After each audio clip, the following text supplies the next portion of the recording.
So once we define classes, we will quickly find out that these classes can have relationships between them. We need to understand what type of relationships can exist between classes. And more importantly, we want to really practice how do we create relationships between classes when we are developing using object-oriented programming. So let me start with something you're already familiar with, and we take it from there to explain this concept of relationship. So first of all, if you recall, we did a class which was account. Now, if I use the UML modeling language, a visual language, to represent the class, I can represent it as a rectangle with 4 parts. The first part is the name, and then followed by the attributes. So I'll start with the attribute name first. So the ID is of type int, and I had a name of type string, and then I had, if I recall, I had the type also of type string, and I had the balance, yes?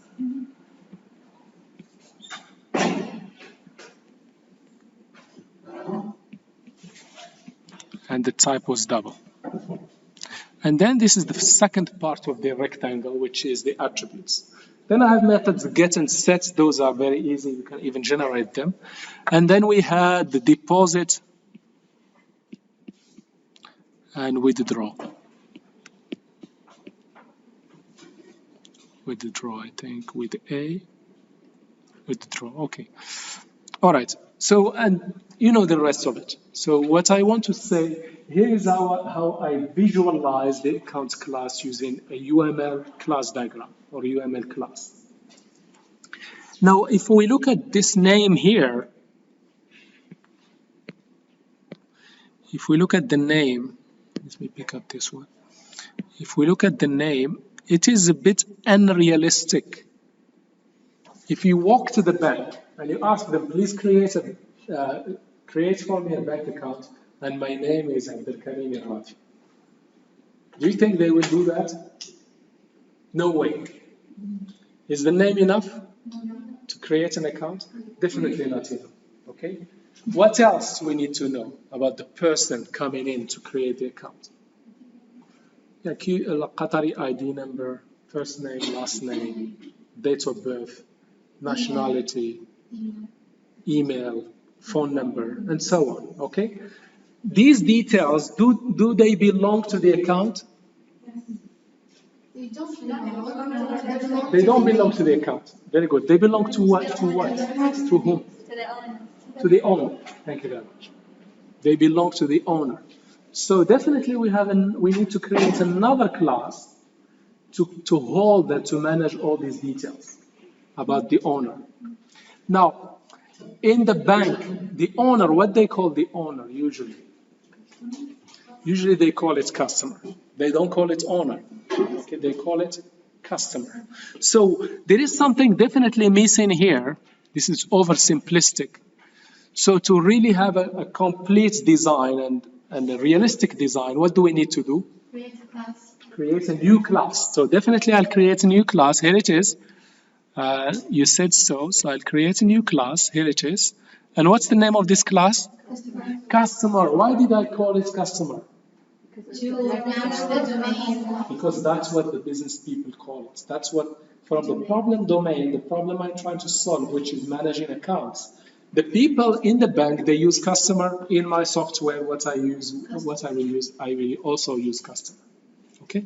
So that's why I called it here customer. And then I can start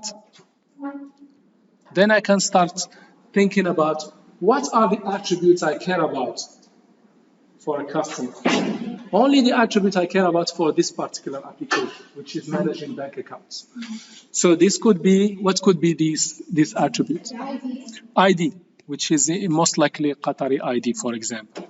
So ID, let me call it int, first name,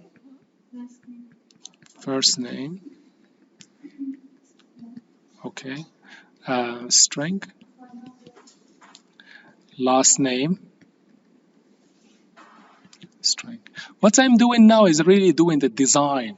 I'm designing my classes before I go ahead and write them. And when I design my classes, what tool I use to design my classes? The UML class diagram. I create classes like this and start defining the attributes and the methods. Okay, maybe here date of birth, which is of type date. Maybe what else? Maybe email, which is also string. Or maybe mobile, okay? Which is a string, let's say. And other stuff, nationality, street, city, PO box, and so on, okay? Now, I created these two classes. One is called account, and one is called customer. Are these two classes independent, or there is some kind of relationship between them? There is a relationship between them, okay? Once I recognize that there is a relationship, in UML, how do I represent a relationship? With a line? With a line. Thank you very much. With the line, this is the line. Once I recognize there is a relationship, I put a line between the two relationships. And this relationship in UML terminology, or object-oriented terminology, what do we call this relationship? No, has, this is qualifying the relationship. But what's the name? What we call a relationship in general, in UML terminology? It's not really a function. A relationship in UML terminology or object-oriented design terminology is just another term, relation. Instead of calling it a relationship, we call it association. That's it. That is what a relationship is. That's another name for it. More technical name for it is called association. So once I recognize there is a relationship or an association, also called an association, between two classes, how do I establish this relationship? By putting a line between them. And that line, what do we call that line? An association. Basically, that line, there's an association between the two classes. Now, if I want to read that association, I can put some verb on top of the line. I can say an account, or let me read it this way. The customer, what's the relationship with the account? Has. So I can put the keyword, the verb has. If I wish, I can put another little arrow here to help me read the relationship. So how do I read this? Customer has it. Yes, customer has account. If I read it from right to left, if I read it from customer to account, I read the association as customer has account. What if I read it the other way around, from left to right? What do you think? What could be a nice verb? Belongs to? Belongs to, for example. Belongs to, or has a customer, but I think belongs to is much more meaningful. So belongs to, yes? So has is very common verb people use to annotate. This is just an annotation I'm adding on top of my association. Why do I add this annotation or this extra text? To help me read it, to describe it. Yes, very good. To describe it and to help me read it. So remember, this is a visual language, unified modeling language. So I can read it. Now, how can I read this? Account belongs to customer, or customer has account. Yes, that's basically the idea. That's how I read it. So instead of writing it in whole English, I write it visually and put this. There's one more thing I can do now, which is known as deciding the multiplicity. Well, I ask myself, a customer, how many accounts they can have? Many. Okay. I can put here. There is many ways of doing it. I can put star, or another way to do it, I can put 1n, which means a customer can have one or many accounts. Okay, so I think the most common one is 1 to n. Let me not confuse you, just show you one way. 1 to n. What about an account? How many customers this can belong to? Which one plus one? Usually 1. Although it can have many, but usually 1. Okay? To keep it simple for now. Yes? So, to summarize what we just saw, when we create classes in a complex software system, definitely some of these classes will have relationships. Once I recognize there is a relationship between the two classes, what do? Go ahead and link them with the line, establish a line between them. And that line, what's another name for it? Establish an association between the two classes by drawing a line between them. Then I can start putting some little bit more details on top of that association. If I wish, I could put some verbs to help me describe the association and help me read the diagram in a better way. The other thing I can do, I can put this, what is known as multiplicity. These numbers are called multiplicity. I ask myself, for a customer, how many accounts they can have? 1 to many. For an account, how many customers it could belong to one customer? Okay? And I establish this in nicely, visually in this association. And now I have full story. I have a full story where I basically can read this diagram very nicely. A customer has one or many. One or many accounts. And an account belongs to one customer. You see all these details are visually captured in where? In this UML diagram. Is clear? Okay. Yes, please. Do you consider customers to be a subclass or an individual? Okay, this is a very good question. Now, is a customer subclass of account or account subclass of customer? No. They're just separate accounts. Customer is subclass of account? No, we can use the information here. First of all, let me delay this until I come to further detail. But definitely there's no inheritance relationships. These are different things. Inheritance relationship, remember inheritance, we have something in common. There's nothing in common here. Even the name doesn't. No, by the way, this is good. We didn't finish the story. This name will go away. Okay. Becomes account, customer of type customer.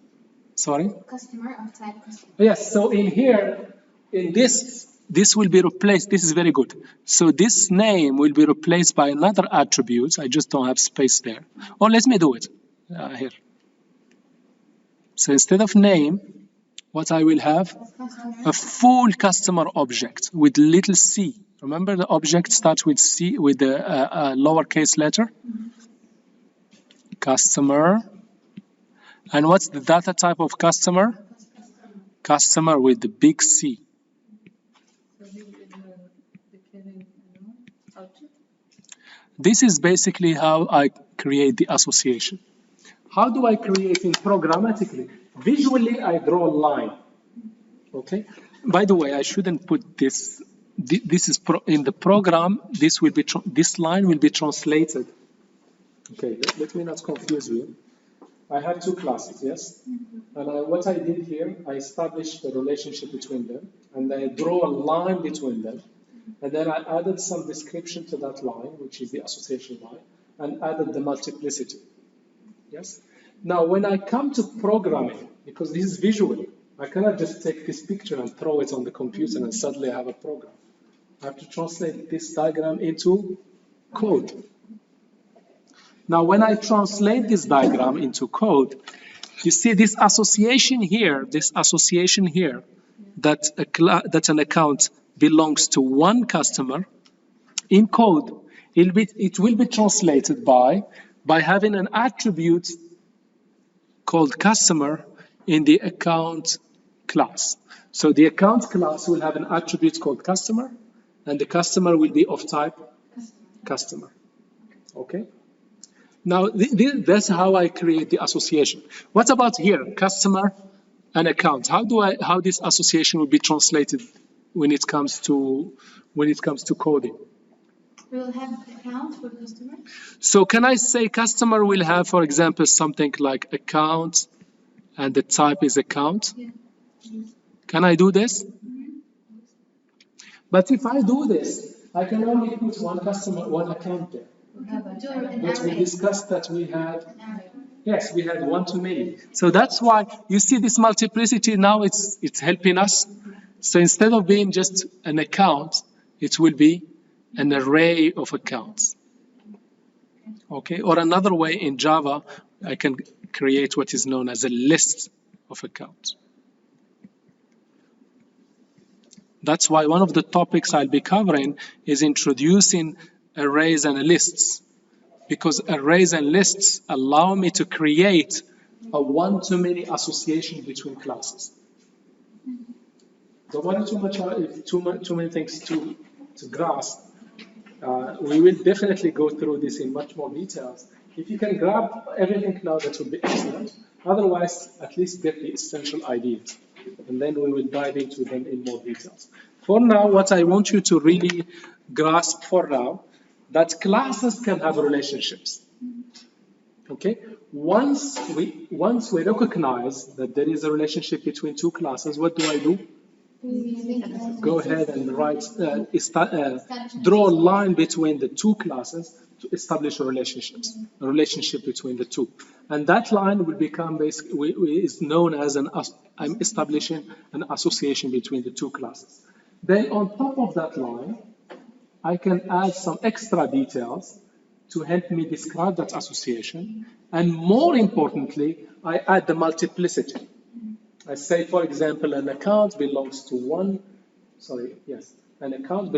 customer, and a customer can have one or many accounts. Those multiplicities are very important because when I come to programming, it will help me to either create an attribute of simple type or an attribute of type list. Okay, that's basically the idea.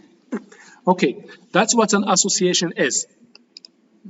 Now, an association in object-oriented programming, or let me say it another way. A relationship between classes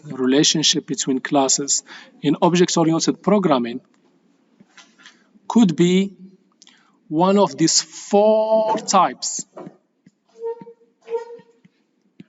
What are these four types? It could be an association, or it could be an aggregation,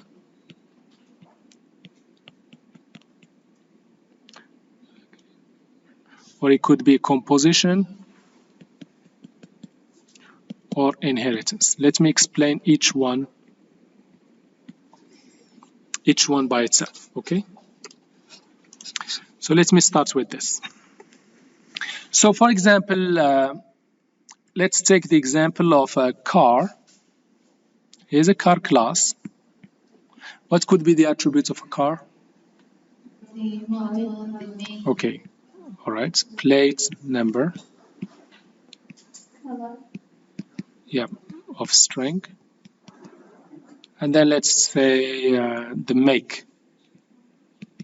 Toyota or Nissan or something. And you know the color, the year of manufacturing, whether the year of manufacturing, the first year of registration, a lot of attributes, okay? Now a car, what do we find in a car? What are the parts, the major parts we find in a car? Tires, seats. Tires, okay, which has basically a wheel. More than just a tire, the whole wheel. And the other one, the major part, Engine. the engine. Very good. Of course, there are other things. Let's just focus on these two for now. Yeah. Now, the engine, we could have, for example, what could be the attributes of the engine? Sorry? Size, yes, very good. Thank you. Could be the usually measured by the number of cylinders. You know, some cars are 4 cylinders, 6, 8, and even more. Yeah. It could be maybe the type. The type. For example, it could be diesel or petrol. Although in Qatar, most of it is petrol. Okay. It could be maybe the fuel type.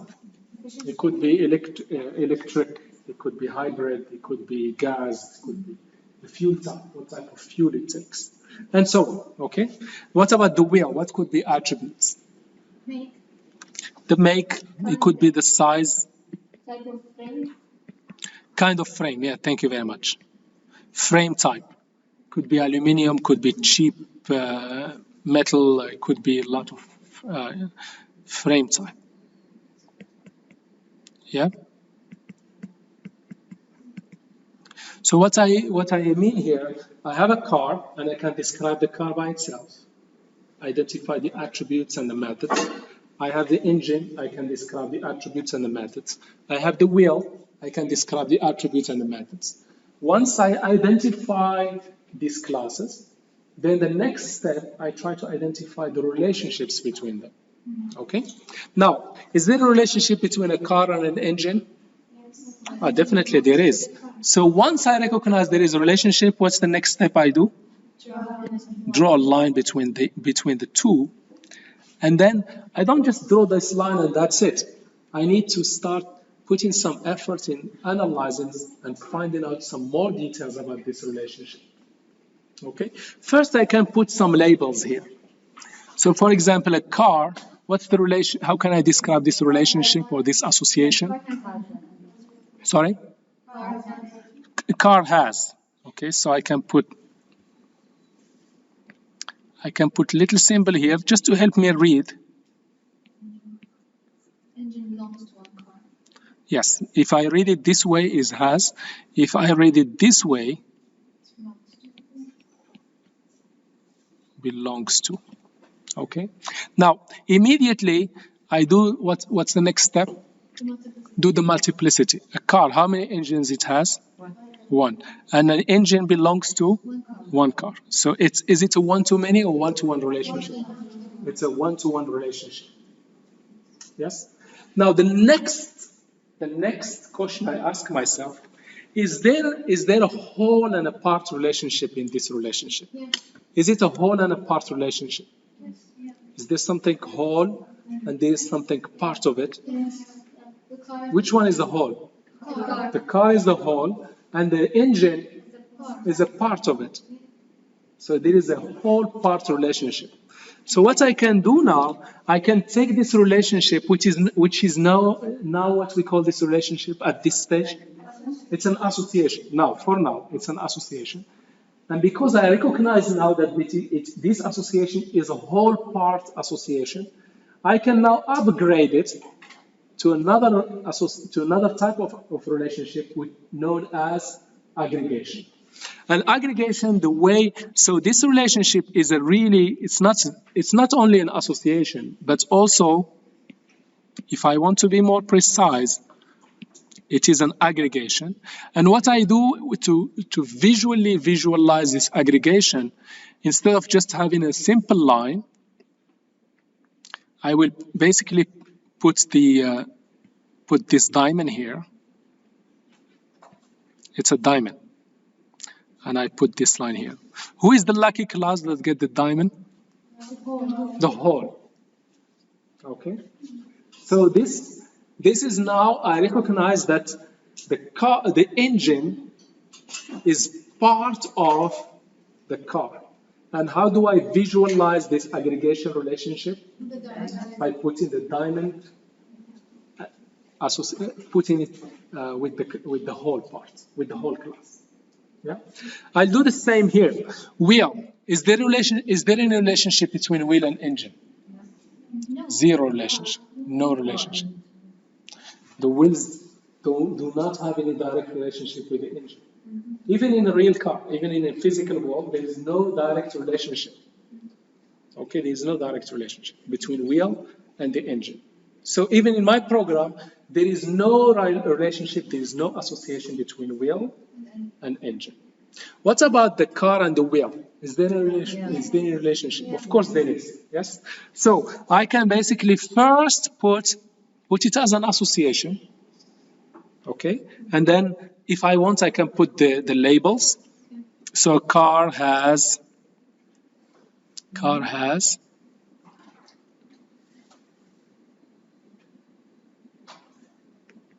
okay? And a wheel belongs to.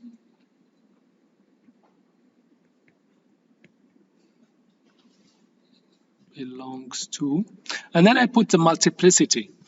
So a car has how many wheels? 4.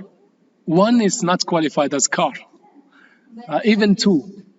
I mean, like one class and one. No. In here, multiplicity is related to the instances, to the objects. So a car, I think, has at least 3 wheels. There are some cars that have 3 wheels. We don't have them here. We don't see them much, but in many countries they have 3 car with 3 wheels. And the maximum usually is 5, because remember, you have a spare wheel. We only recognize that there is one when there is a problem, then we will start looking for it. But a car usually has 3 to 5. This is too much details. If I wish, I can put those details and put 3 to 5. But if I just recognize that it's 1 to many, this is good enough. 1 to n is okay, is good enough. Now a wheel belongs to 1 car. Okay, so this is an association. It's a 1 to many relationship when I look at it from a car perspective, because a car has many wheels. And it's 1 to 1 when I look at it from the wheel perspective. Yes, it's clear? Yeah. Now, do I have then I ask myself, can I upgrade this association to an aggregation? Yes. Yeah. Yes or no? Yes. Why can I upgrade it to an aggregation? Because I have a whole part relationship. Okay. So now once I recognize that this is an aggregation, I must reflect this in the visual representation. How do I reflect this in the visual representation? By drawing the diamond, an empty diamond without this. This line should not be there. I mean empty diamond. Yep, between the two. And the lucky class that get the diamond is the one. Is clear? Yes, please. Can you update the relationship between the ID and the account, the customer and the account, to make it aggregation? Okay, very good. Let's come here. Can we upgrade this one to be an aggregation? No, it's not part of it. Is the customer part of the account? No. I hope not. Now, is the account part of the customer? No. I hope also not. It's not physically part of it. They are just associated. It just belongs to. But a car. So which association is stronger, aggregation or association? Aggregation. Aggregation. It's not only they are associated. It's part of it. Yeah. So it's basically. Yes, please. Thank you very much. Thank you. That's basically the idea. Let me show you in a more concrete way, visually, what this means. This is the space of associations. So every relationship is an association. Now, some of these relationships, some of them are aggregations. So we first need to recognize that there is an association, and then we ask ourselves, is there this kind of whole part relationship, or is it like part of, if there is some whole made up of other parts, then we upgrade that association to aggregation. So every aggregation is association, but not vice versa. Not every association is an aggregation. All right, so let me show you last one. Last type of association is, let's take an example of person. Okay, person have an ID, first name, last name, date of birth, and so on. Okay, another one is, let's say, head, and let's say leg, For example, those are two classes. Now, definitely there's a relationship, yes? Okay, let's take it slowly. So we put, first of all, an association here. Yeah, and then we ask ourselves, person, how many heads they have? One, and the head belongs to one person. Now, person, how many legs they have? Two, hopefully two, one, but leg belongs to one person. Okay. Now, is there a whole part relationship? Yeah. Of course there is. Okay. There is a whole part relationship. Who is the whole? Of course, the person. Okay. Now, we recognize that what type of association we have here? It is an aggregation. The second question, or let's say the third question we ask ourselves, okay, can the head exist without the person? No. Can the legs exist in a meaningful way? Yeah, No. So if the person gone, the parts are also gone. So this is a much stronger aggregation. What we call this type of aggregation, when the parts cannot exist on its own, composition.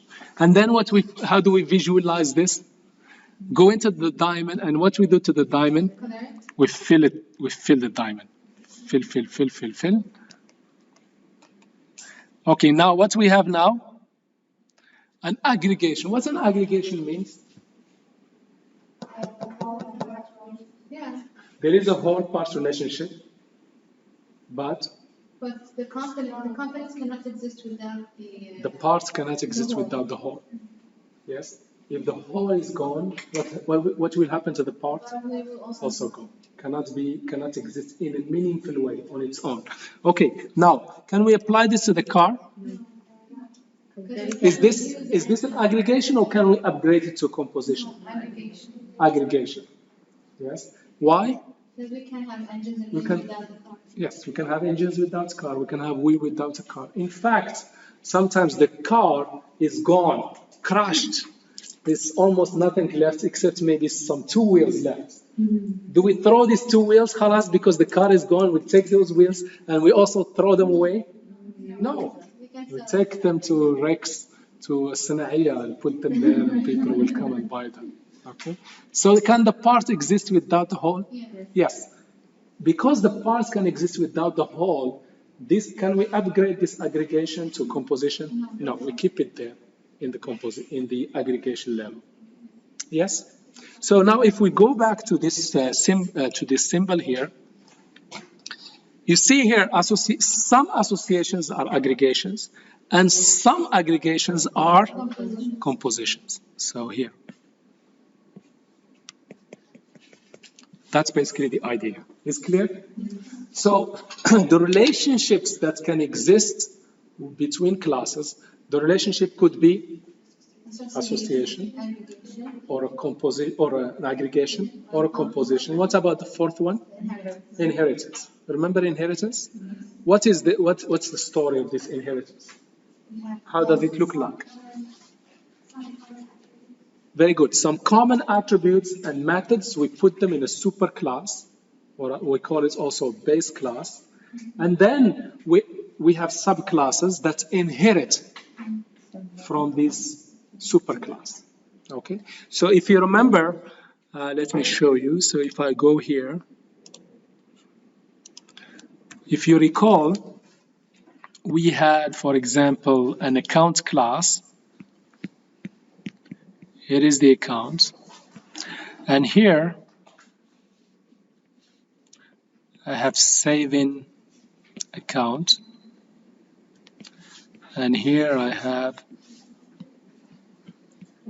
current account. Okay. And what's the relationship?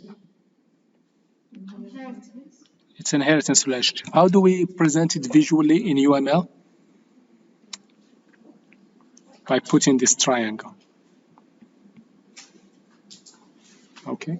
Pointing to the superclass. So where do we put the common attributes and methods? We put them here. Because it is superclass, it is the one where we put this empty triangles on them. Yeah? And the way we read it, we say these subclasses extend, basically they inherit from the count, and extend it with extra attributes. So for example, accounts, all of them have ID, all of them have balance, all of them have type, for example. And then maybe the saving account, they have some kind of benefits that they get every month or whatever. And the current, maybe it has a checkbook, for example. There's a checkbook.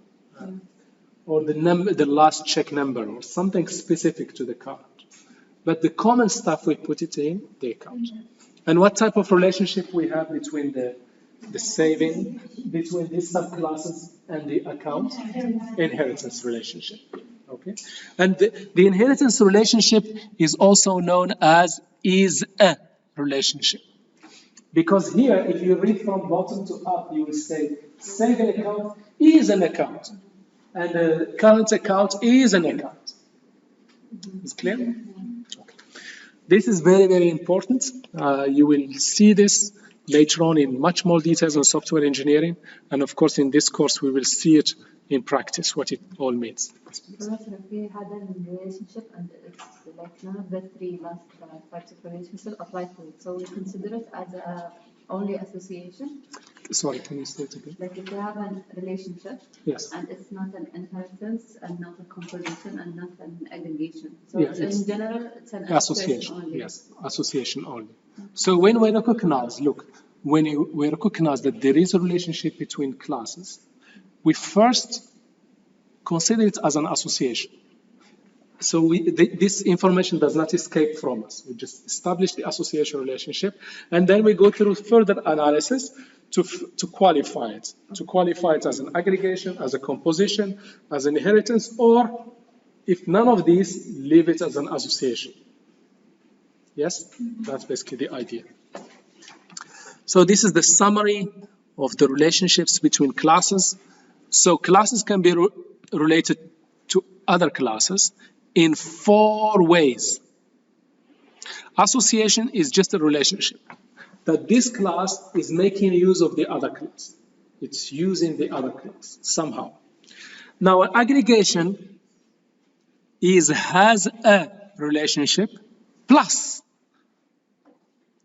So basically, for example, a car has a wheels, or a car has an engine.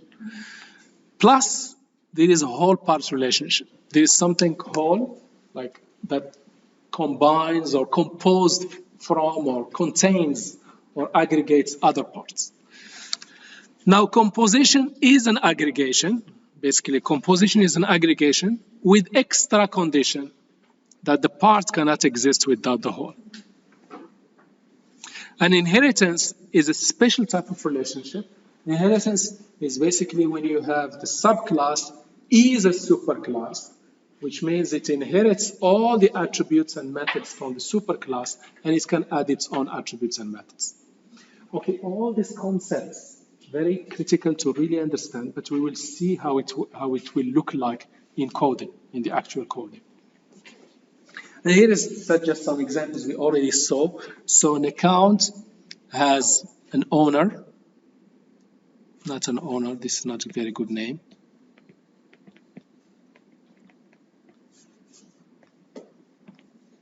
Has an owner, it has a customer or belongs to a customer. And the relationship here is one-to-one. It's very important to recognize this. A bank has many accounts and the relationship is one-to-many. Okay? So, and the relationship could be unidirectional or bidirectional, depending, you decide which side of the relationship is important for you. Okay? So for example, here, I can say here the bank has many accounts. Let's just standardize. Let's not use this. Let's standardize 1 to n. Okay, so a bank has many accounts, and accounts belongs to one bank. Yeah, that's basically the idea. So an association, just to summarize, an association is a generic relationship used to represent when one class uses the functionality of another class. That's basically it. For example, student learns from instructor, one or many instructors. Instructors, yes. An instructor teaches one or many students. And we leave it there. That's it. This is an association. Can we upgrade it to aggregation, composition, inheritance? No. It's just a simple association. Yeah? Okay. Now, here is composition. Composition, there is parts. There is a whole and parts, but the parts can exist on its own, even if there is no whole. And composition is an aggregation. There is an owner, and there is a part. And if the part is gone, if the whole goes, also the part will go. Because the part does not make sense to exist without the whole. That's basically the idea of a composition. Another example here, if you are familiar with something like QU Cloud, it is made up of folders. Can you see here folders? And within folders there are files and other folders and files. Let's just consider the relationship between folder and file. Is it composition or aggregation? Aggregation. Okay, let's see. So, here is the folder.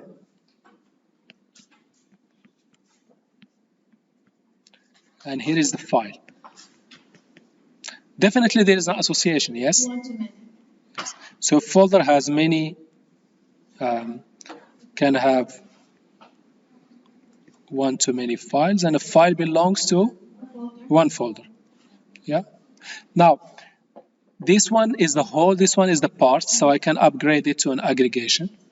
Now, is it a composition or just an aggregation? Just an aggregation.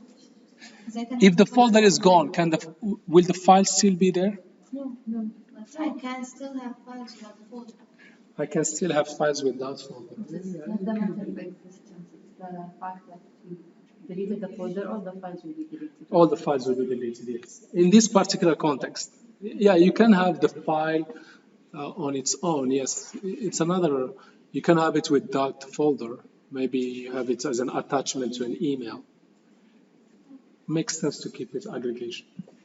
Maybe it's not a file, because files can exist without the folder. Yeah, it can exist without the folder, yes. You're right. So I think it makes sense to keep it as an aggregation, yes? Okay. Okay, good. Now, I think enough theoretical stuff, although the time is gone, but let me just show you small examples just to show you how this looks like in code. Here it is, but next time, inshallah, we will do this together. One example from scratch together. But now let me just give you a glimpse of how it looks like. So let me first do it visually.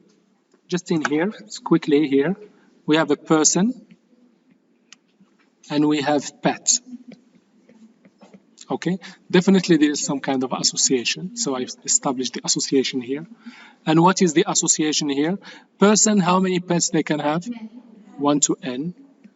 And a pet, usually one person, one owner. Okay. This is an association. Can we upgrade it to composition or aggregation or inheritance? No, none of this. Okay. So we keep it as an association. So person, the way we establish this relationship is we go to the person. If we go to the, let's start from this side, which is easier. We go to the person class, we go to the pet class, and we add one attribute, let's say owner. And what's the data type of this attribute? Owner. Person. Now in here, in the person, how do we represent this one-to-many relationship that a person has many pets? I come here and say pet. I have to put it pets because it's one too many. Okay? And what is the data type? Pet. Is this enough? We have an array. Well, we should make it an array of pets. Or in Java, there is a more advanced array. We will put it something like this, list pet. Okay? It's just arrays, it's a fixed size. I cannot add dynamically more elements, but a list is a dynamic list. I can add or remove from it. So just to give you a glimpse how this looks like in code, here is the pet. You see here one of the attributes is owner. And what's the data type of that attribute is person. This is how I establish the association.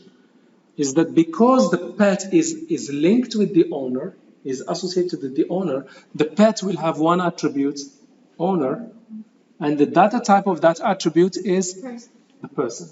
And vice versa. If I go to the person, I will find the person has first name, last name, and so on, but also has pets, which is a plural, to indicate that one person can have many pets, one of many pets. And the data type, what is the data type of these pets? It's a list of pets. And then in a person, I will have, for example, add pet. If they go to Suq Waqif and get another pet, we'll go to person object and add the pet to the list. If they give the pet to a neighbor, we will go and go to pet and remove that pet. If we know the name of the pet, I can look up that pet from the list. Yeah. So, and the way this will look like, here's a person, for example. I create a person with the first name, last name, and then I create two pets. Can you see it here? Cat 1 and cat 2, and this is the name, and this is the type, and this is the owner. Can you see here? I am passing this in the constructor. And also, how do I make this own? How do I associate multiple pets with the person? By adding the pets. I go to person and add these two pets. Okay, and then I can do whatever I wish to do. So, I think I hope you got the idea of the concept of relationships and the types of relationship between classes. Next time, what we will do, we will go through together and create a couple of examples from scratch. Maybe we start from this one. Maybe we also extend the blank example and show you exactly how this works. Thank you very much.